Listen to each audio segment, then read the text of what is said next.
when you marry, number two, what you marry when you get married, number two, you marry the character content of the person. You married what? Character content. Character content is the second thing you marry when you get married. Character content. Everybody's character has been shaped. By the time they get to their marriageable age, the character has been shaped already. Biology, okay, let me say, according to the laws of upbringing, the only person you can reshape their character is a baby. It's a child. Once somebody have crossed 14 years, forget it. Whatever character they have is shaped, except Jesus coming and carried out a demolition exercise, a reconstruction. So when you are marrying, know that you are saying yes to a character, or you are about approaching a character in marriage. Look beyond the beauty bones. Look beyond the hips, the voice. Look beyond the look. Look beyond the physical appearance. In fact, some people are so stupid that they even marry on Facebook. They marry the photos. Send me your photo. And the woman will go and pick a photo that she was very, very glittery. I can't forget a guy in Nigeria, a young woman who got a photo of somebody from, I think from the US or UK, a man. And the man put the photo when he was a fine, in Nigeria we call it fine young man. That's what he put. And the woman was there at the airport waiting in Lagos. Was it Lagos or Abuja this thing happened? The man landed. And from all descriptions, when the man landed, to cut long story short, when she finally met the man, she started crying because he was like her grandfather. He has collected his money already. In fact, the man came to pay bride price. And the woman said, how can my grandfather pay my bride price? Because white hair. And the man answered, you know, you said you love me. That's what you said. You said you love me. And he began to show her all the chart. And I sent my $5,000 and you collected it. And I sent my $10,000, you collected it. And you called me baby.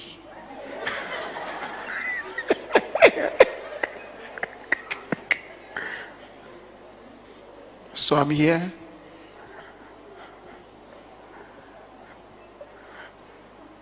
When you marry, you don't marry the look, you marry the content. You marry what? Character content is the second thing you marry when you get married. So, while you are preparing, these are the things to check. This very person who is so interested in me, what is the character content of this person? You see, character content is different from spirituality. It's different from religion. Is somebody hearing me? Don't be, you see, somebody can be prayerful, fasting full, church attendant full. And everywhere, busy with this, busy with that, controlling this. Oh, what a wonderful brother. Oh, what a wonderful sister. Controlling everything, coming up with a charisma and a presence that every lady look at him twice. Even when you are praying, you sense him in the spirit. The way you laughed, you have been doing it. I have caught you. I have marked your face. Don't worry.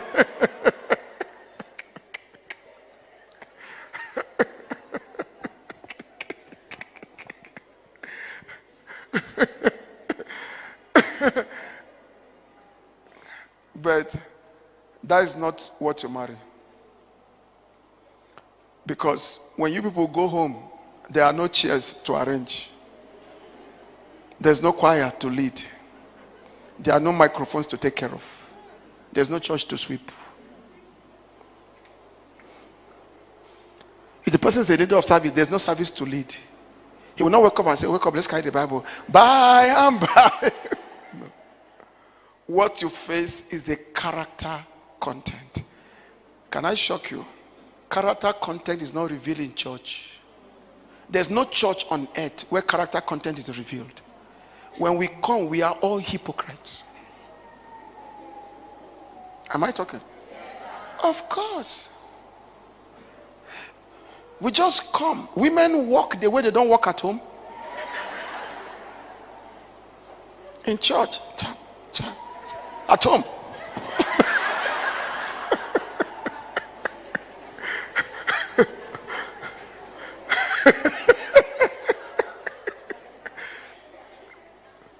So the wrong place to pick a wife is the church.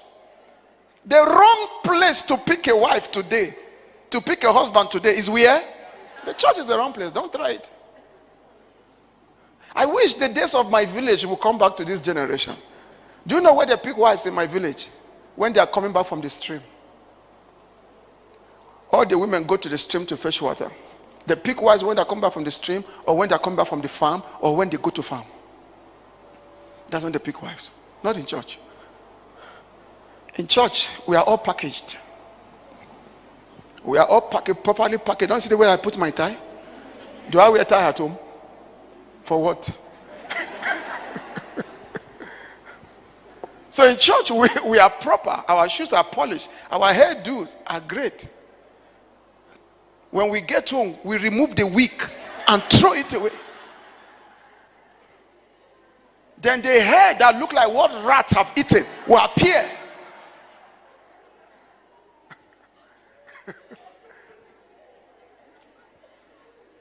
Tell your neighbor, the church is the wrong place to pick a spouse.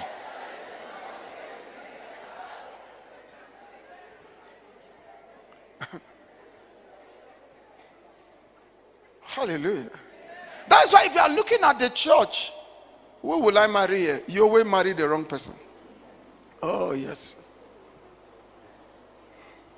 Because Adam was not in the garden looking for who will I marry among the animals. He was just busy with his destiny. God could send your husband from anywhere in the world. He could send your wife from anywhere in the world. The Bible said the earth is the Lord's and the fullness. You just serve him. He could pick a man out there anywhere in the world and say, I'm preparing your wife somewhere. You serve me also. And you are both serving in different regions, different parts of the planet. And one day, something will just happen, mysteriously like that. And before you know, you are connected. Before you know, you can tell this is destiny. Are you understanding me? Character content is what you marry. Now, whenever I consider character content, I begin to think about Abigail in the Bible, Sister Abigail. Go to 1 Samuel chapter 25. What Sister Abigail said about her husband to David. Hey, Jesus. You know, sometimes I ask myself, where was she? Let's just see. How many of you know the story of Abigail? Let me see your hand up. If you don't know, you can read the whole chapter later, because me, I want to read just a little portion. Verse 18. This was after David have threatened that I'm coming to wipe these guys away. You get my point? Because David took care of in those days, rearing of animals like sheep, even now in Israel, is still one of the major source of income. I think, let me see. Okay, it's not this cloth. There's a suit I had that was made with wool. I think this one also. Maybe I'll go and check it. Made with wool. Such suits are very expensive. They are made from the wool of sheep. They get them from those countries. So that was what this man was farming. So David now protected, because in those days, you know, something is happening in Kenya called cattle rustling. Is that not? Bandits. They go to steal another person's cattle, stuff like that. So it was happening before. So David protected the ones that belonged to these guys, Nabal. So when the time came for Nabal to share in his prosperity, he wanted to give some to his friends. And David now sent message and said, son of man, your excellency, sir, we take care of your business when we're the man say, scoundrels, these rascals that run away from there. That means the story was spreading among the elites that David was a rascal who ran away from his master Saul. And the whole elite bought into it. So, when David heard it, David said, well, I'm in a season of killing to eat. It's called shoot and kill. And David got up with his sword. While he was going, somebody sent a message and said, hey, there's a problem here. Something's about happened to our master. And before you know, Abigail got it. And Abigail make haste, verse 18. Then Abigail made haste and took 200 loaves of bread, 2 skins of wine, 5 sheep already dressed, 5 seahs of roasted grain, 100 clusters of raisins, and 200 cakes of figs, and loaded them on donkeys. And she said to his servant, go on before me. See, I am coming after you. But she did not tell her husband Nabal. So it was, as she rode on the donkey, that she went down under cover of the hill, and there were David, and there were David and his men coming down towards her, and she met them. Now David had said, surely in vain I have protected all that this fellow has in the wilderness, so that nothing was missed of all that belongs to him, and he has repaid me evil for good. May God do so and more also to the enemies of David, if I leave one male of all who belong to him by morning light. Now when Abigail saw David, she dismounted quickly from the donkey, fell on her face before David, and bowed down to the ground. So she fell at his feet and said, on me, my Lord, on me, let this iniquity be. And please, let your maidservant speak in your ears, and hear the words of your maidservant. Please, let not my Lord regard this scoundrel, Nabal. For as his name is, so is he. My question is, Sister Abigail, when did you know? Why didn't you know from the beginning that you were marrying a scoundrel? You were marrying a rascal. Why did you know the meaning of his name? Do you know what that thing tells us? We all marry who, not what. When you now get in and discover the what, you now begin to know the identity. Nobody truly knows the identity of who they are marrying before they marry. No matter how close, you can never know, my friend. It is when you get in. That is why let God lead you, so that when you get in, what you find out, you become happy. What you find out keeps you happy, keeps you thanking God. Is somebody hearing what I'm saying? Are you understanding me? So if you look at it, the character content of Nabal was described as a fool. Sadly speaking, many men still carry this description. The character content. The character content. So when you marry, you are marrying character content. Is somebody hearing me? And please do not allow the external expressions, what we call personality, let it not fill your heart. Don't allow opinions of people. Are you understanding me? People form opinion based on what they want you to know about them. You cannot know somebody based on what he wants you to know about him.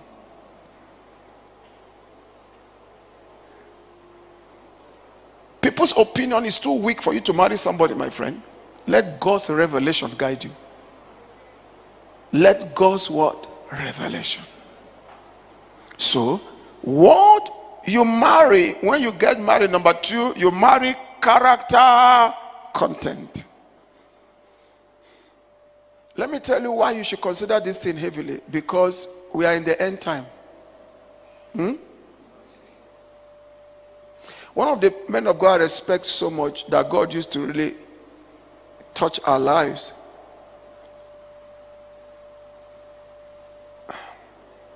When we discovered something that happened,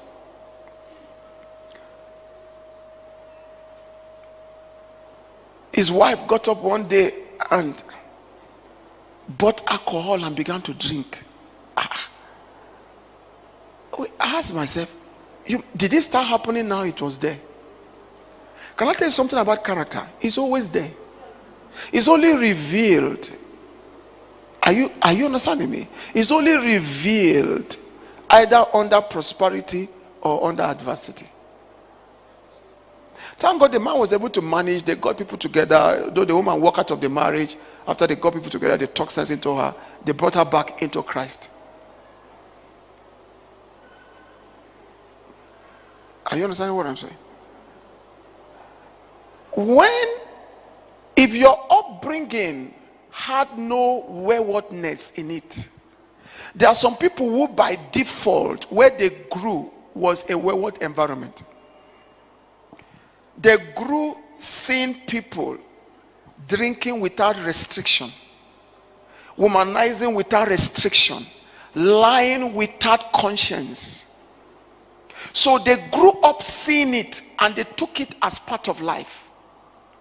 So when you grow up in a churchy environment, no worldly music, you have never had it in your life. You have never seen anybody take alcohol and drink. You have never seen somebody smoking. In fact, where you grew up, lying will earn you a slap. So when you are not marrying somebody, because people met in church, you don't know character content. It's very important to check the environment that somebody grew, because everybody is a product of the residue of what they gathered from the environment, directly or indirectly. Is someone hearing me?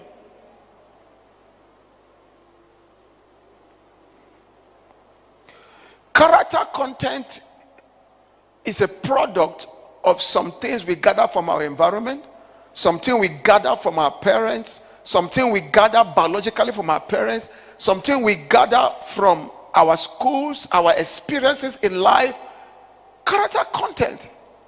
That's who you marry. So somebody who grow without parents have their own character content. Somebody who grow with parents have their own character content. Somebody who grow with bad parents have their own character content. In fact, it's better to grow without a parent than to grow with bad parents.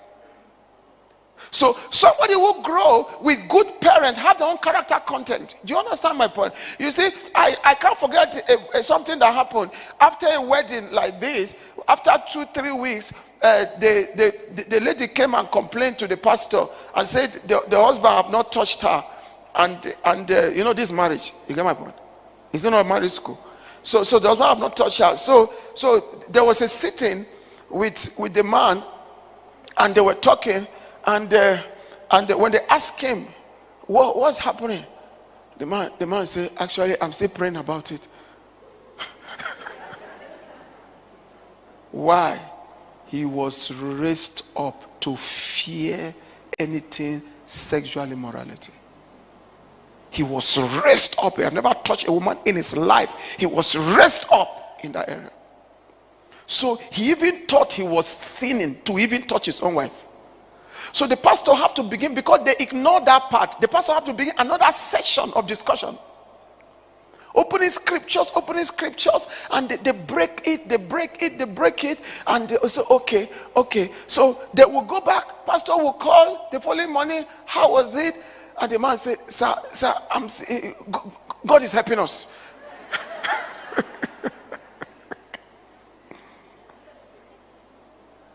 But thank God there was a breakthrough finally, and things were fine.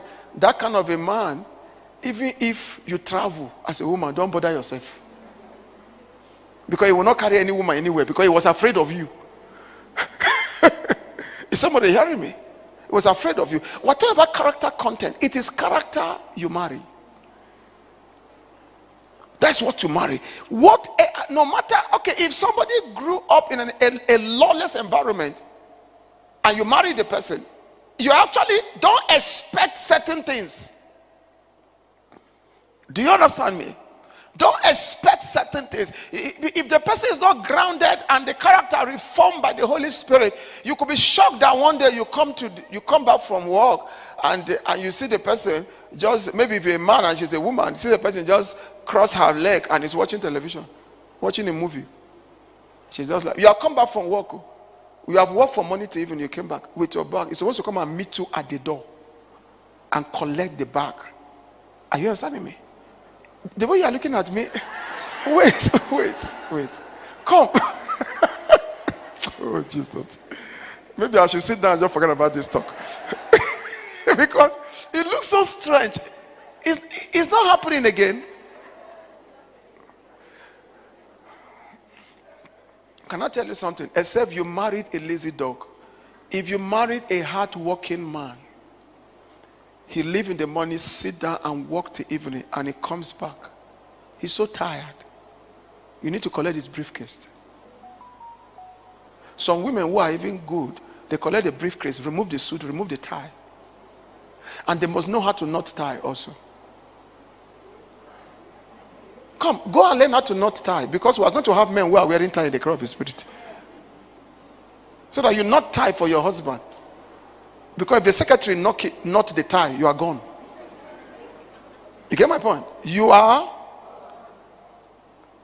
Because not every man know how to knot ties anyway. Me, I learned how to knot tie from high school, so it's not a problem. Now, listen carefully. Those are the little things. I don't know, we'll have time to talk about those things later in the school. Now, come back from work, and she's seated crossing because she's not used to that. Watching TV. The man come back, honey, I'm home. Yeah, welcome. And the man went to drop his bag. He may not feel it that day, but there's already an impact. So he now come and sat down on the chair. The woman say, hey, do you see the movie I was watching? Hey, you came late.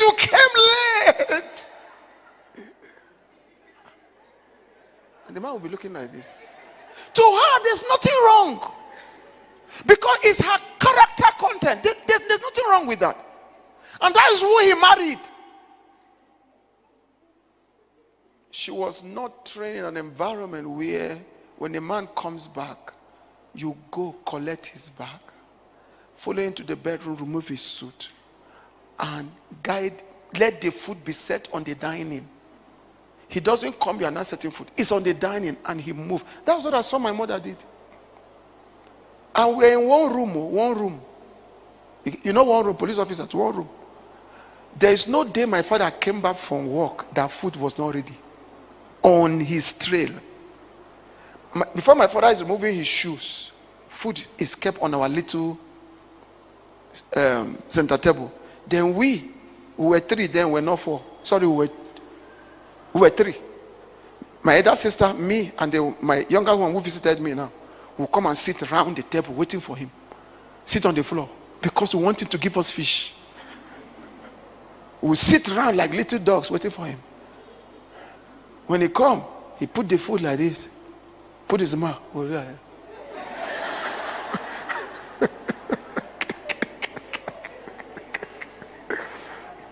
Especially if it is vegetable soup. There's this vegetable soup my mother cooked. We don't have the vegetable here in Kenya. We're trying to introduce it. So she will just cook it and put this thing. And if you hear the aroma alone, and it's not for us, it's my father's soup. My father has his own soup.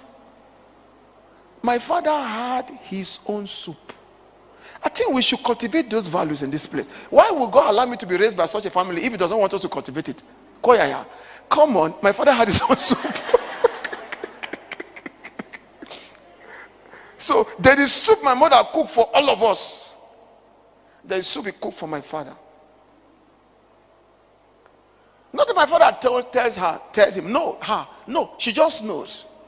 So we have eaten the soup that is like a river.